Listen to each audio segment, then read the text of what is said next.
కానీ కొంతమందికి మాత్రం ఎవరు లేపకుండానే బ్రహ్మముహూర్తంలోనే మేల్కో వస్తుంది. శాస్త్రాల ప్రకారం ఇది భగవంతుడి సంకేతం అయితే ఇటువంటి సంకేతం కేవలం కొద్ది మందికి మాత్రమే ఎందుకు లభిస్తుంది? ఇటువంటి సంకేతాలు కలగడం వెనుక కారణం ఏంటి?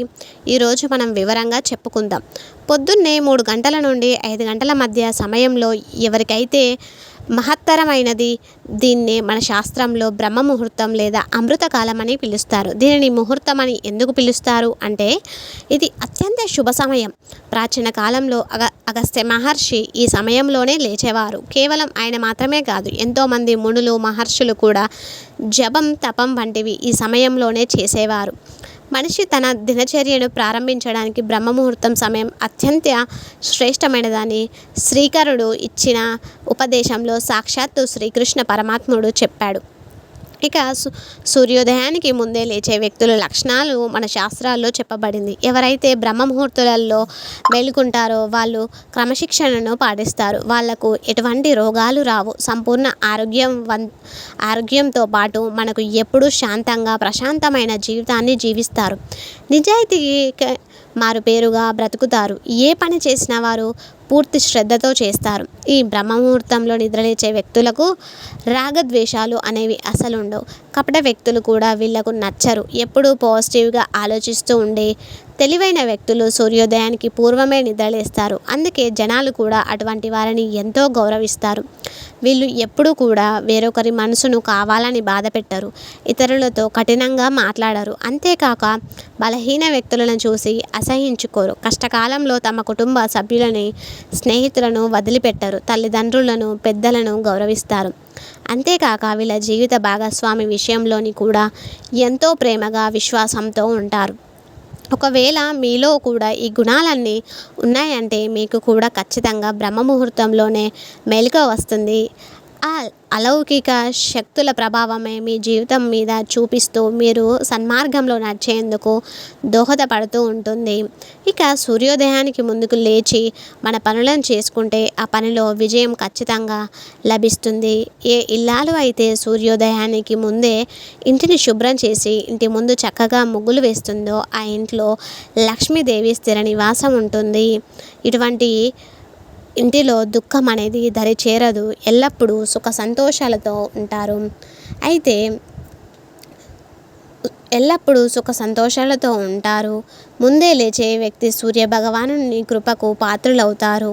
సూర్య భగవాను నుండి మొదటి కిరణం ఏ మనుషులనైతే తాకుతుందో ఆ మనుషుల జీవితంలో అదృష్టం అనేది వస్తుంది. అలాగే వారి ఇంటిపైన కూడా ఆ మొదటి కిరణం పడడం వల్ల లక్ష్మీదేవి వాళ్ళ ఇంటికి రాబోతుంది అనే సూచన వారికి ముందే తెలుస్తుంది. మన వేదాలలో సూర్యకిరణాలను కామధేనువుతో పోల్చారు. ఎలాగైతే కామధేనువు ప్రతి కోరికలు నెరవేరుస్తుందో అదేవిధంగా సూర్యకిరణాలు మనుషుల్లో పాజిటివ్ ఎనర్జీని నింపి వాళ్ళు తమ లక్ష్యాలను చేరుకునేలా చేస్తుంది. ఒకవేళ అనుకోకుండా పొద్దున్నే మీకు సూర్యోదయానికి ముందే మేలుకో వస్తే మీ జీవితంలో ఒక పెద్ద మార్పు చోటు చేసుకోబోతుందని ఈ బ్రహ్మాండంలో ఉన్న అద్భుత శక్తులు మీకు కొన్ని సూచనలు చేస్తున్నాయి.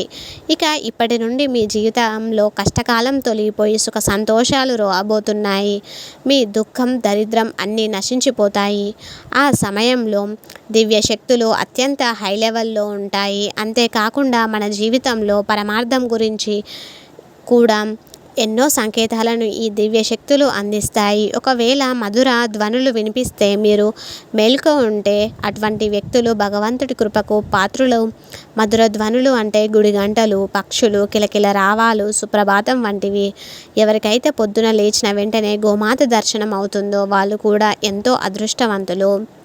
అంతేకాక ఎవరైతే బ్రహ్మ ముహూర్తంలో లేస్తారో వాళ్లకు భగవంతుని పట్ల విశేషమైన భక్తి, శ్రద్ధలు కూడా పెరుగుతాయి. భగవంతుడికి దగ్గర అవ్వడానికి ఈ బ్రహ్మ ముహూర్తం ఎంతగానో ఉపయోగపడుతుంది.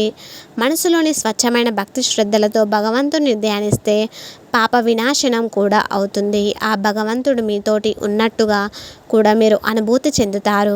అటువంటి వ్యక్తుల మనసు స్వచ్ఛంగా మారి వాళ్ళ పాపాలన్నీ నశించిపోతాయి. అంతేకాక ఇకపై వాళ్ళు పుణ్యకర్మలు మాత్రమే చేస్తారు. పద్మపురాణం ప్రకారం ఒక వ్యక్తి ఆత్మ 108 కోట్ల జీవులుగా జన్మించాల్సి ఉంటుంది.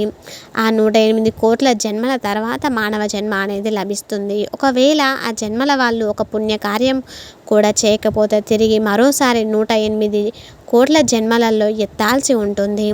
అటువంటి వారికి మోక్ష ప్రాప్తి కూడా కలగదు. మానవ జన్మ మోక్ష సాధనం కోసం మాత్రమే లభించింది. కానీ ఈ సంసార సుఖంలో పడి మనిషి తన జీవిత పరమార్థాన్ని మర్చిపోతూ ఉంటాడు. ఈ ప్రపంచంలో మాయల పడి భగవంతుడికి దూరం అవుతూ ఉంటారు. కేవలం అందరికీ చూపించడానికి మాత్రమే పూజలు పునస్కారాలు వంటివి చేస్తూ ఉంటారు. ఒకవేళ మీకు కూడా బ్రహ్మముహూర్తం సమయంలో మెలకువ వస్తున్నట్లయితే మీ కులదైవం కూడా మీకు ఏదో సంకేతం పంపిస్తున్నట్లే మీరు పొద్దున్నే లేచి మీ ఆరాధ్య దైవాన్ని పూజించాలని ఆ శక్తి కోరుకుంటూ ఉంటుంది. ఎందుకంటే ఆ సమయంలో చేసే ధ్యానం జపం వంటివి నేరుగా ఆ పరమాత్మతో మనల్ని కలుపుతుంది. పద్మపురాణం ప్రకారం మరో విషయం కూడా చెప్పబడింది. ఒకవేళ మీరు బ్రహ్మ ముహూర్తంలో ఎలాంటి అలారం పెట్టుకోకుండా న్యాచురల్గా మీకు మెలకువ వస్తుంది అంటే మీరు చాలా గొప్ప వ్యక్తి. మీలో మంచితనం నిండుగా ఉంది. మీరు మర్చిపోయి కూడా వేరొకరు హింసించరు, ఎవరికి హాని కలిగించే పనులు చేయరు.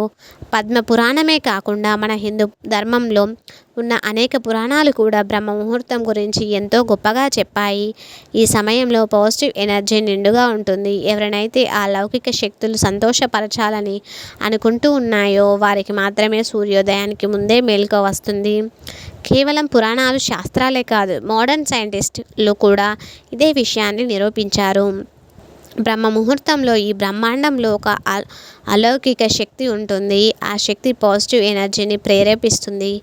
ఎవరికైతే ఆ సమయంలో మేల్కొని ఉంటారో వాళ్ళు ఎక్కువ కాలం జీవిస్తారు. ఇటువంటి మనుషులకు శారీరక రోగాలు కూడా కలగవు. జీవితంలో సుఖ సంతోషాలతో పాటు విజయాలను కూడా వాళ్ళు సొంతం చేసుకుంటారు. ఇక చివరిగా చెప్పాలంటే మీరు ఎంత ప్రయత్నించినా సరే బ్రహ్మ ముహూర్తంలో లేవలేకపోతున్నారంటే ఇది శుభ సూచన కాదు. అటువంటి వారు ఎంత ప్రయత్నించినా సరే సూర్యోదయానికి ముందే అసలు లేవలేరు. ఇక ఏ ఇల్లు అయితే సూర్యోదయం దాటిన తర్వాత లేస్తుందో అటువంటి ఇంట్లో దరిద్రం తాండవిస్తుంది. లక్ష్మీదేవి అటువంటి ఇంట్లో అడుగు పెట్టదు. మిత్రులారా, మీకు కూడా ఉదయం 3 గంటల నుండి 5 గంటల లోపే మేలుక వస్తూ ఉంటే కామెంట్ బాక్స్లో కామెంట్ చేయండి. Thanks for watching this video. Please subscribe the channel.